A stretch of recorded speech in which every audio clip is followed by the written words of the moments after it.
chapter 16, Desirelessness, the highest bliss. The Marathi title is Nirikchata He Sarvocha Sukha.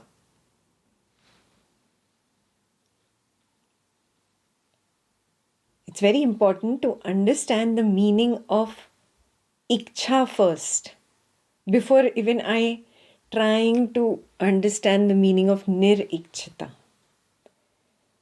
Oh, I have heard it is desire. It means when I want chocolate cake, there is desire. When I don't want a rainy day, that is also desire. So craving is a desire and aversion is a desire. This is what I have heard, understood. But all this is very intellectual. Maharaj says experientially. What is a desire and what is a thought? Did you even know that these two are separate? Yeah, so I have given a few hints before. Maharaj says it's like thoughts are of the collective mind. There is no personal thought. There's nothing like a personal thought. Thoughts are like clouds floating in the collective mind. There is a particular thought that is floating closer to me. And when I am simply witnessing that thought, it is a thought. The moment I jump in and I say, I like this, I want this, I don't want this, this is a desire. A thought could be a simple chocolate cake image. Yes. Till this time, I just witness the image floating, arising, and passing away. It's a thought.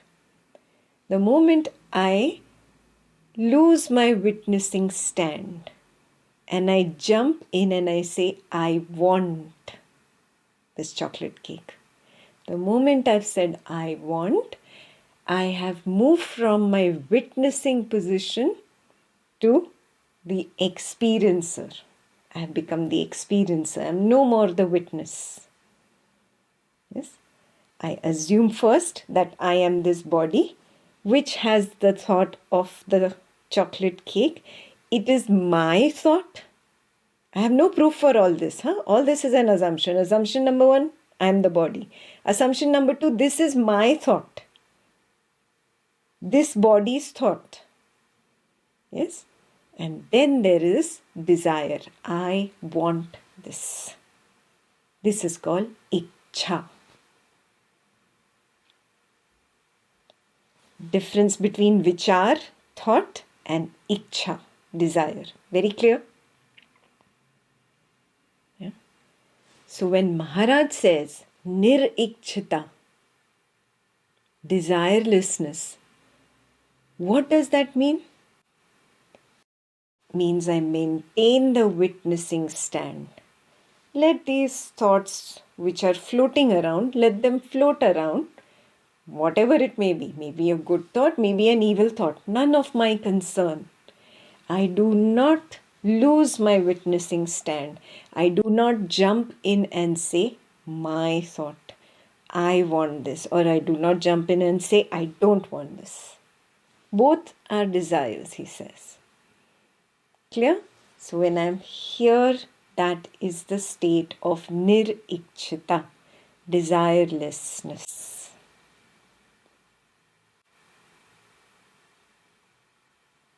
Very clear? Yeah. That is the explanation for the first word only. The highest bliss, Maharaj will explain as we go.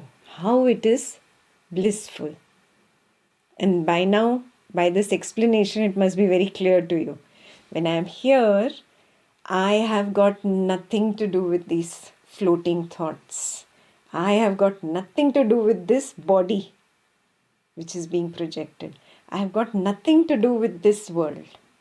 So obviously, I am in bliss. At this state, this is bliss.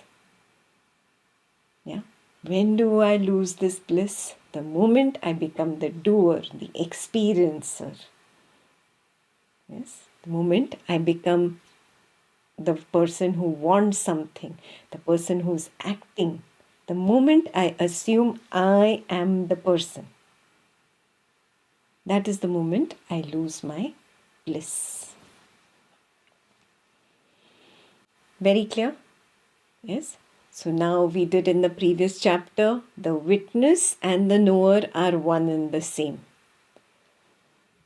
Who knows that the image of chocolate cake is floating around in the mind? Can the mind know? Can one thought know another thought? Have you ever seen two thoughts talking to each other? Are thoughts conscious enough to know? Do you understand? Consciousness is a prerequisite for the ability to know. If a thought is not conscious by itself, can it know another thought? No. So that means mind is nothing but an unconscious assumed entity. It is not conscious. Yes? So the mind cannot know. What is knowing that there is the image of chocolate cake floating around? I, the witness, am knowing it. Till the time I maintain my stand, I am maintaining my witnessing position. The moment I assume to become this body mind that wants the chocolate cake, I have also assumed that I, the body mind, am the knower. Body is unconscious, it cannot know. Mind is unconscious, it cannot know. Is this very clear? Yes? Yeah. This is a false assumption that I make. The moment I assume I am the body, the moment I assume I am the mind, that moment I assume I am this person, I also assume I am knowing. I, the person, am knowing the chocolate cake. Everything is an illusion. I, the body, is an illusion. I, the mind, is an illusion. Yeah, I am knowing the image of the chocolate cake is an illusion. All of it, mithya. Chapter 16, Desirelessness, the highest bliss. Questioner, I have met many realized people. The word in Marathi for realized there is Atmanyani. But never a liberated man. The word in Marathi for liberated is mukt. Yeah, you see how we can get confused between Atmagyani and mukt. Yeah, because they are different terms used by different scriptures. Yes, we all know this. So this person is a little confused, thinking that these are two separate states. I have met many realized people, but never a liberated man. Have you come across a liberated man? Or does liberation mean, among other things, also abandoning the body? He's not a beginner, huh? He has practiced some Advaita. He has been practicing the sense of I am a little bit at least. Yes, and he recognizes that if I see that I am the consciousness and not the body and mind, that means I have the Jnana of my Atma, Atmanyan. It's simple, it's Atmanyan, the wisdom of who I am. That's simple. So he says, I have seen many Atmanyanis, but I have not seen a Mukt Purush, a liberated man. Yeah. He's asking, Maharaj, have you come across a liberated man? Or does liberation mean, among other things, also abandoning the body? So will moksha mean only when this Atmanyani abandons the body, when he dies? So Maharaj says, what do you mean by realization and liberation? Atmanyan and moksha. Questioner says, by realization, I mean a wonderful experience of peace, goodness, and beauty. When the world makes sense and there is an all-pervading unity of both substance and essence. While such experience does not last, it cannot be forgotten. It shines in the mind, both as memory and longing. I know what I am talking about, for I have had such experiences. What is he talking about? Some rosy experience that you had in meditation, you felt very peaceful, totally lost, basically going to sleep, imagining some blue light, yellow light, yes, no thoughts, no spouse to trouble you, no children shouting and screaming. You were very peaceful. Yeah, some peaceful experience he has held on to. Yeah, and he's saying it does not last, but it cannot be forgotten. Yeah, he's holding on to the memory of this particular experience. By liberation, I mean to be permanently in that wonderful state. What I am asking is whether liberation is compatible with the survival of the body. So Maharaj only answers to the point. He asks the last sentence is the question. That's all Maharaj will address. So Maharaj is looking at him. That means he thinks that till the time the body is there is no moksha. Yeah, that is what is this person's understanding, which is a wrong understanding. Number one homework for you. Do you have this kind of a belief that moksha means this body and mind should not exist anymore? The world should not exist anymore. You check. So Maharaj says, what is wrong with the body? Questioner says, the body is so weak and short-lived. It creates needs and cravings. It limits one grievously. Maharaj says, so what? Let the physical expressions be limited. But liberation is of the self from its false and self-imposed ideas. It is not contained in some particular experience, however glorious. What is liberation? Liberation of the self from false and self-imposed ideas.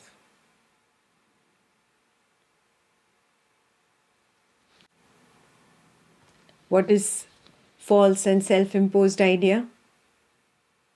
First mithya, I am this body. First illusion, the word in the Marathi is mithya. The first mithya or illusion is I am this body. Second illusion, I am thinking. I have a mind. I, the body, am thinking. I, the body, own a mind. I have a personal mind. In my personal mind, there are personal thoughts. You've never really investigated carefully. You have weird thoughts. Suddenly an image of an African tribal marriage ceremony going on. Suddenly you have some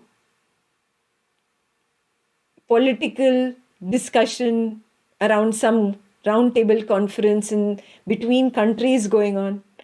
These weird thoughts also cross your mind, and you ignore them. Oh, I don't know what I was thinking. Yeah. That time you don't say that, no, let me investigate further. That means it is not my personal mind. Just because a thought crosses about your spouse, the spouse of this body, or the children of this body or the parents of this body, then you say this is a personal thought. What happened to the African tribal ceremony thought?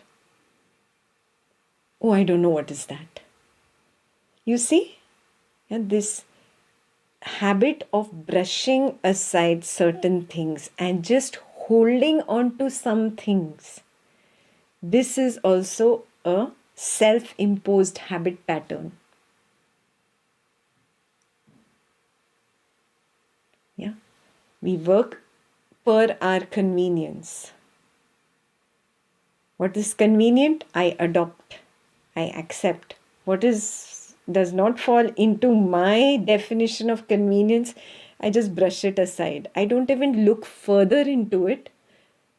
How did this thought arise? If it is my thought, why am I thinking about some African tribal? Do you see what I'm saying? I just threw out some random examples. Please find things that experientially happen to you and then you investigate further. So Maharaj is saying thoughts are just floating around. They are not mine, not yours. Yes, you are the one holding on to it and assuming it to be mine. This is self-imposed. Mithya. Okay? So I'll read that again. Liberation is of the self from its false and self-imposed ideas. It is not contained in some particular experience, however glorious. Do you get this? It is not some great experience. I'm going to have some white wings grow out and I'm going to start flying in the sky. I'm going to start wearing all white robes and have a long white flowing beard and have a nice tiara on my head, nice crown, look like some angel. Nothing like that is going to happen. Yeah. Wake up. There is no blue light, no yellow light, no whatever vibrations throughout the body. I don't know what people come up with.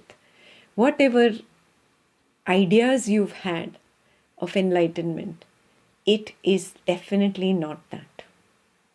However glorious. Yes, because it is not a glorious experience. It is very ordinary. Very, very, very ordinary. It is the ego that is seeking for something glorious to hold on to. It wants enlightenment to be something out of the world. It is not. Wake up.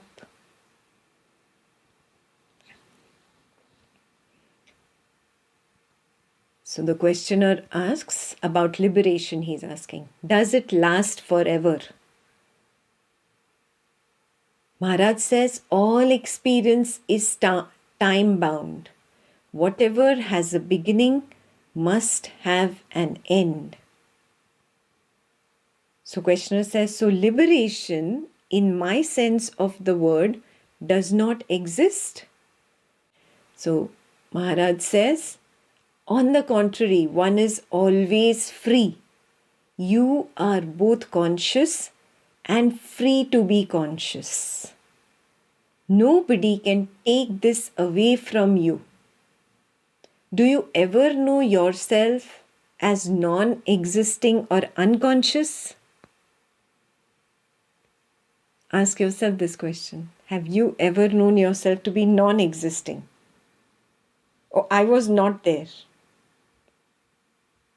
Who is knowing I was not there? Who's saying I was not there? That means there is some knowledge. Do you see this? So even in deep sleep state, when you say, I was not there, when you were ignorant, you said these words, I was not there. Who knows that I was not there? Who has that not there, not being there experience? Yeah. Why did we make that mistake when we were ignorant? Because when we were ignorant, we considered ourselves as this body-mind, and this body-mind is not there in the deep sleep state. So I say, I, the body-mind person, was not there. Do you see that? We've never delved deeper into what we ourselves are saying. Never understood it in that depth. Yeah. So I'll read this paragraph in Marathi. It's not very different, but there's a slight nuance that comes out in Marathi better. So in Marathi, the sadhak asks, तर मग माझ्या अर्थाप्रमाणे मुक्ती नाहीच काय? महाराज, उलट पक्षी प्रत्येक जण मुक्त आहे. Everyone is free. Each one of us is free. उलट पक्षी means on the contrary. तुम्ही जाणीवे सहित आहात आणि जाणीवे सहित राहण्यास मोकळे आहात. You are consciousness. And you have the freedom to be conscious. Means you have the freedom to not be consciousness. You have the freedom to leave your position of consciousness and assume yourself to be the body-mind. Assume yourself to be the doer. You have this freedom. Yes, and you have the freedom of taking the position of the witness consciousness and knowing from that stand that I am not this body-mind person. So do you see this? You have this freedom. Very clear? So he's saying, हे तुमच्यापासून कोणी हिरावून घेऊ शकत नाही. Nobody can take this freedom away from you. तुम्हाला कधीतरी असा अनुभव आहे काय की तुम्हाला अस्तित्व नाही किंवा जाणीव नाही? Do you have such an experience where you were not existing or there was no consciousness? No. It's not possible. So what is he saying? Each one of us is free. There is no particular milestone to be reached where I'm going to become free or liberated. Yes, you are free right now. So when Maharaj asked him, do you ever know yourself as non-existing or unconscious? Questioner says, I may not remember, but that does not disprove my being occasionally unconscious. Maharaj says, why not turn away from the experience to the experiencer and realize the full import of the only true statement you can make, I am. You draw a stick figure of the body.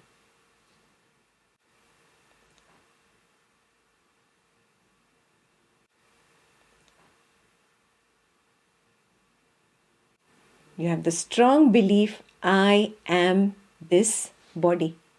Now draw some clouds of thoughts around the head. You have a strong belief. This is my thought. And this cluster of thoughts is my mind.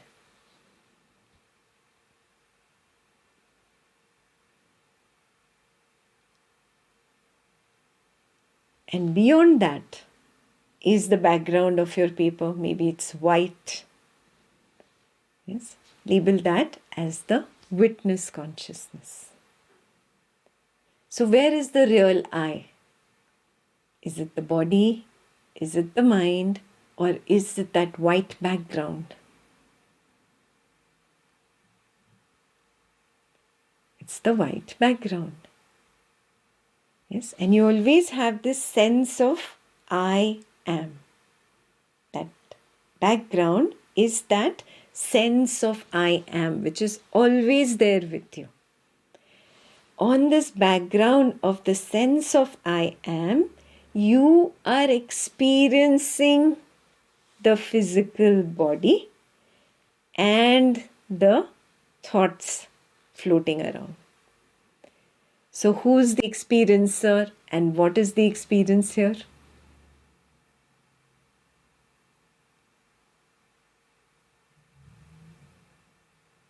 I, the white background, is the experiencer.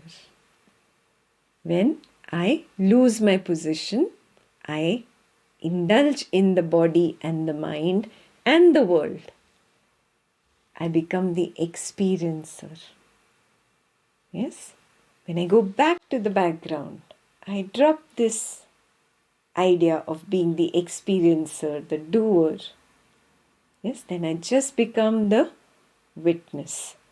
So, really, I have only one thing, the sense of I am. The rest is an illusion. Clear? So, how Maharaj turned him inwards?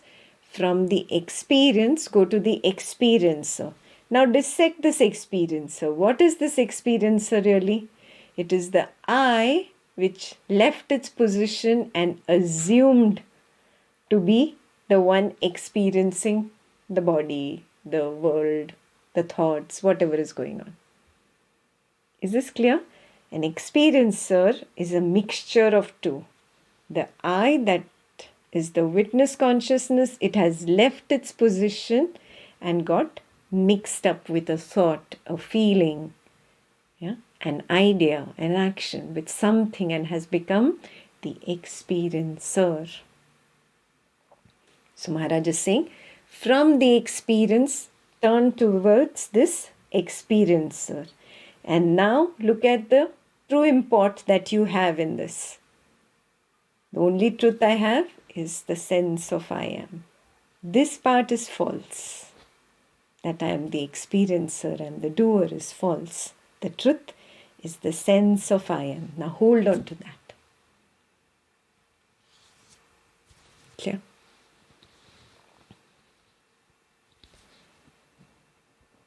So he asks, how is it done? Maharaj says there is no how here. Just keep in mind the feeling I am. Yeah? Now understand, this person is still not very clear that Sakshi Bhav is different from Bhavana.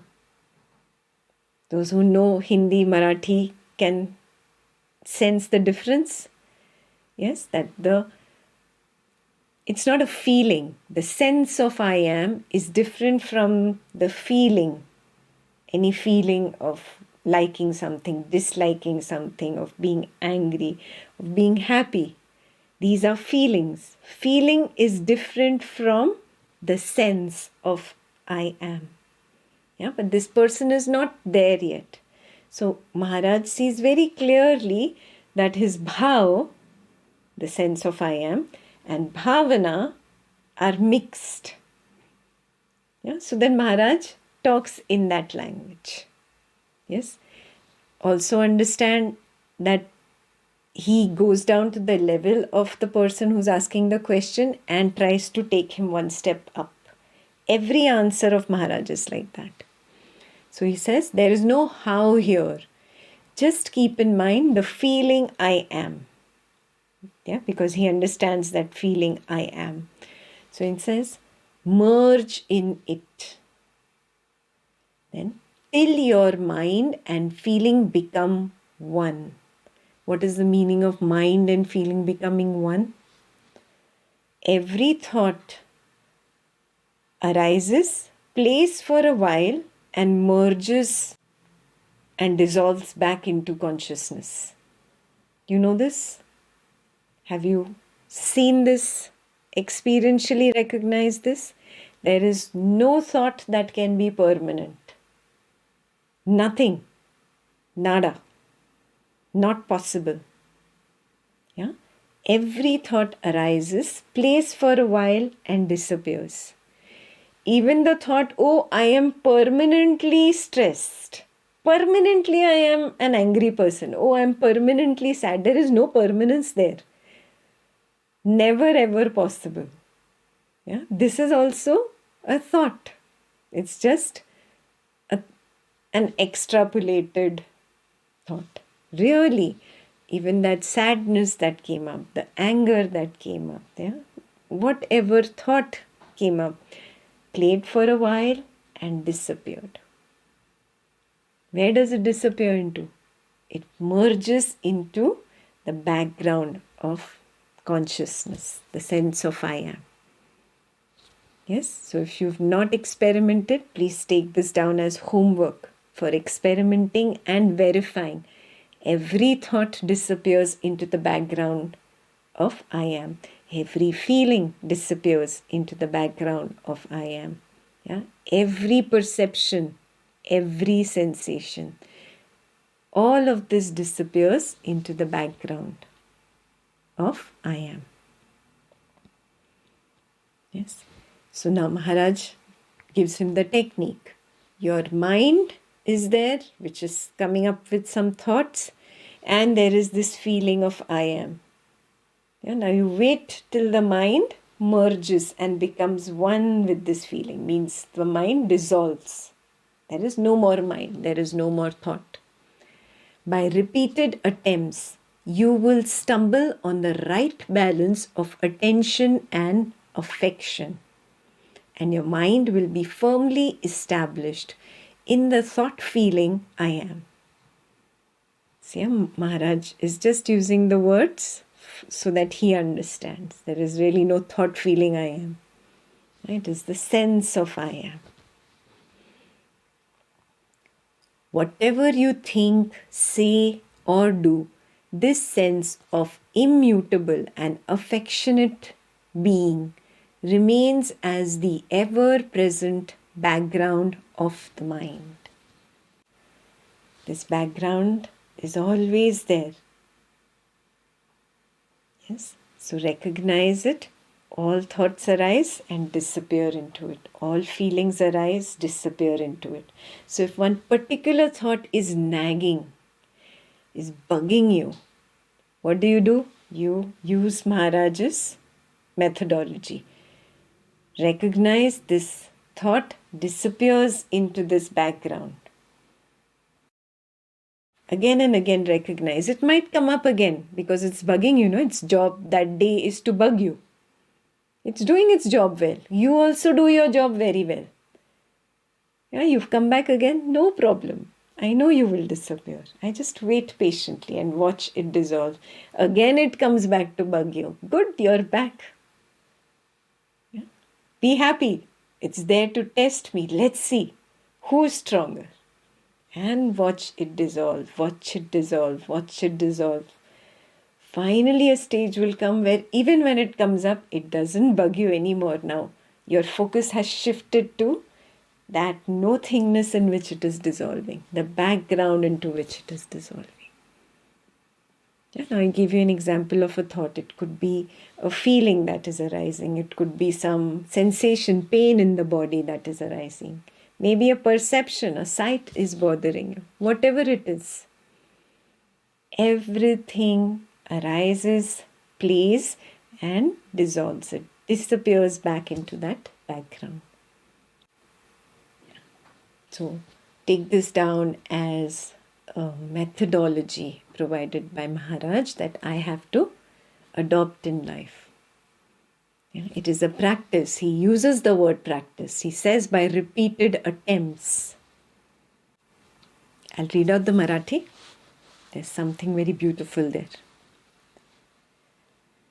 Sadhak asks, ते कसे करता येते? महाराज, येथे कसे हा प्रश्न नाही. मी आहे या जाणीवेचे फक्त स्मरण ठेवा. Just keep the remembrance of the sense of I am. It's slightly different from the English translation. तुमचे मन आणि भावना एकरूप होईपर्यंत त्यात मिळून जा. Till the point your feeling, your thought, your mind, and the sense of I am merges.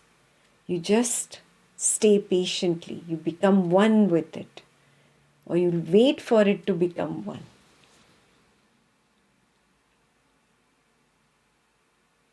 वारंवार प्रयत्न केल्याने तुम्हाला लक्ष आणि प्रेम याचा योग्य समतोल साधेल. Do you understand laksha and ani prem, how it is here? Yeah, you're allowing that bothering thought, that nagging thought, to play its lifetime. It's few seconds, few milliseconds, not even seconds sometimes. And it's going to merge. I know it. So I am just holding on to the sense of I am. This is laksha. This is my focus. Yes. So I get the balance between focus and love. Where is the love here? This being, the sense of I am, sucks everything into it, embraces everything. It is full of love. It doesn't let anything be out. It hugs, takes in everything. Yeah. So I think in English also, they did make an attempt, balance of attention and affection, but it comes out more beautifully in Marathi. Yeah. So you'll get the samtol, the balance of laksha, focus, and prem, love. Yeah, it's not the hashimushi love that you have for your spouse, not that kind of love. Yeah, it is the all acceptance, the compassion, the sense of oneness kind of love.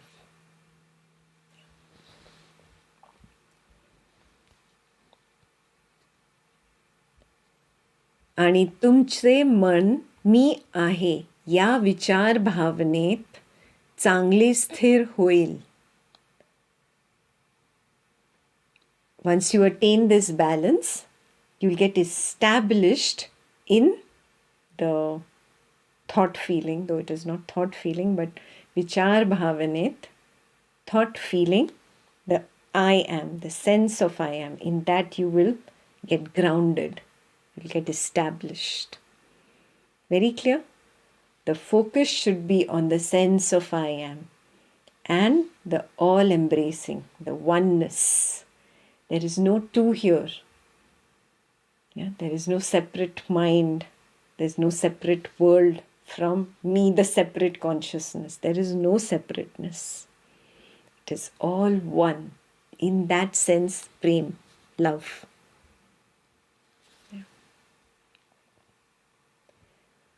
तुम्ही काही विचार केला, बोलला किंवा केले तरीही निर्विकार आणि सप्रेम अस्तित्वाची जाणीव मनाची सदा वर्तमान पार्श्वभूमी म्हणून राहते. Whether you say something, whether you do something, whether you speak something, irrespective of the actions, there is this Pashvabhumi, a background, a Pashvabhumi which is Astitvachi Janiv, which is the knower, yeah, which is conscious. It's Sada Vartaman, always present. It is the now itself, Sada Vartaman.